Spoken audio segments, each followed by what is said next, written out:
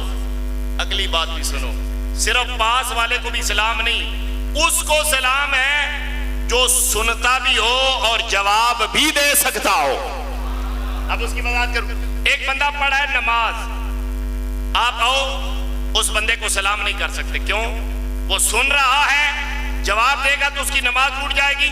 ایک بندہ قضائے حاجت کر رہا ہے, اس کو آپ سلام کرو گے, سن رہا ہے لیکن جواب نہیں دے سکتا, لہذا حکم ہے نہ قضائے حاجت والوں کو سلام کرنی ہے نہ نماز پڑھنے والوں کو سلام کرنا ہے. تو سلام اسے ہوتا ہے جو پاس ہو, سلام اسے ہوتا ہے جو سن بھی رہا ہو, سلام اسے کیا جاتا ہے جو جواب بھی دیتا ہو. اللہ نے کہا میرے نبی پہ درود بھی بھیجو, میرے نبی کو سلام بھی کرو, تو ماننا پڑے گا مصطفیٰ پاس بھی ہوتے ہیں, سن بھی رہے ہوتے ہیں, ہر امتی کا جواب بھی دے رہے ہوتے ہیں.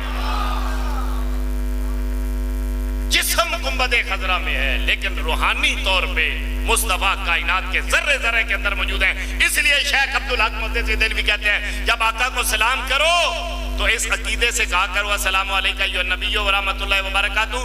میں حضور کو سلام کر رہا ہوں, میرے آقا میرے سامنے بیٹھے ہوئے, میں حضور کی روح کو سلام عرض کر رہا ہوں. اور پھر دوستو ایک بات اور بتاؤں, بعض ایمان والے ایسے ہیں سرکار کو سلام کرتے ہیں نا نماز میں, السلام علیکم ایھا النبی و رحمۃ اللہ وبرکاتہ, آگے سے حضور کا جواب بھی سن لیتے ہیں.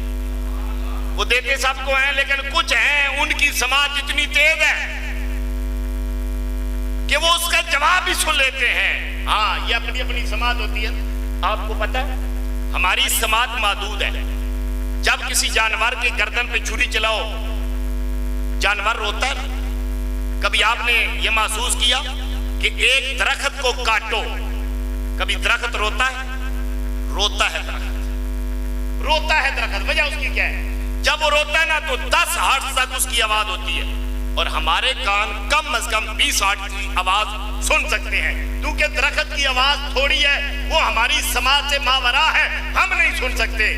ہاں, اللہ کے نبیوں کو اللہ کمال عطا فرماتا ہے کہ وہ درخت کے رونے کی آواز کو بھی سن لیتے ہیں. لیکن قربان جائیں میرے کریم نبی کے غلاموں, حضور کی امت کے کچھ باپے ایسے گزرے ہیں, وہ کہتے ہیں السلام علیکم ایھا النبی و رحمۃ اللہ وبرکاتہ, آگے سے نبی سلام کا جواب دیتے ہیں, وہ نماز میں بیٹھے بیٹھے یار کے سلام کا جواب بھی سن لیتے ہیں.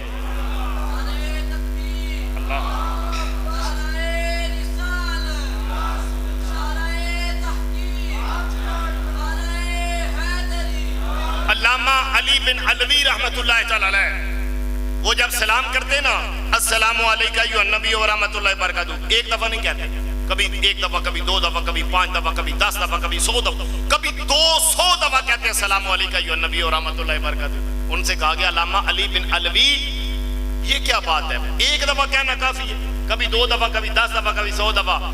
آپ پتہ ہے آگے سے کیا جواب دیتے ہیں؟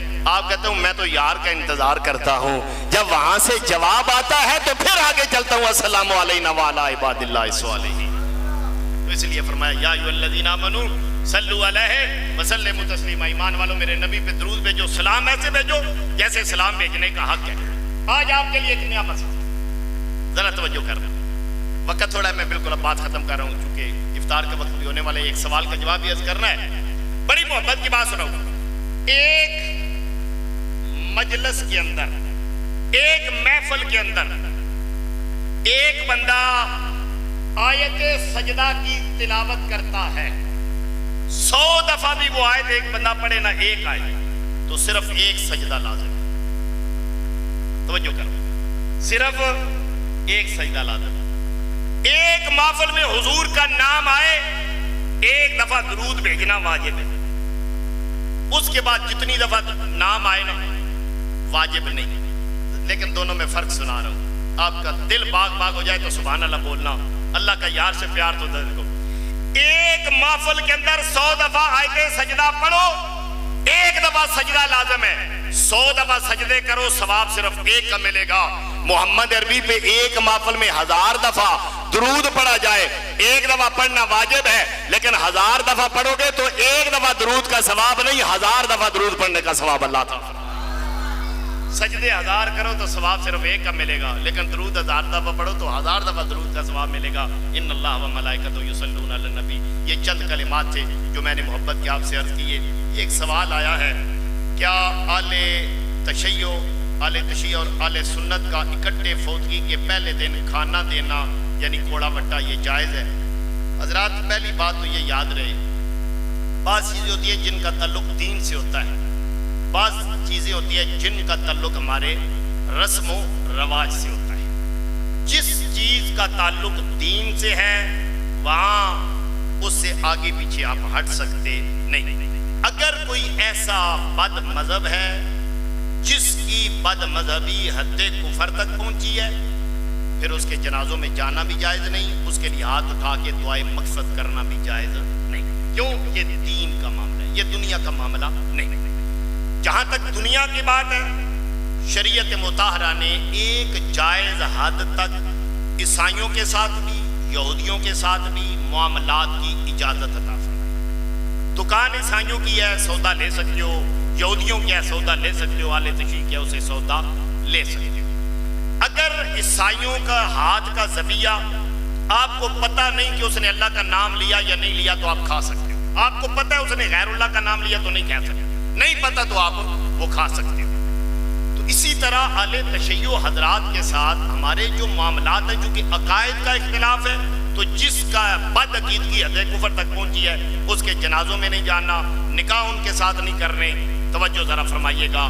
لیکن دوستو جہاں تک یہ کوڑا وٹا کی روٹی کی بات ہے، نہ شریعت مصطفیٰ میں یہ فرض ہے نہ یہ واجب ہے، یہ کیا حضور نے فرمایا؟ آج ہمارے یہاں تو کھلاتے ہیں، یہ کن کے لیے جائز ہے؟ پہلے یہ مسئلہ، اصل مسئلہ یہ ہے جو میں عرض کر رہا ہوں، پہلے دن کا کھانا میت والے گھر سے کس بندے کے لیے کھانا جائز ہے؟ یہ نہیں کہ گھر والے پکائیں۔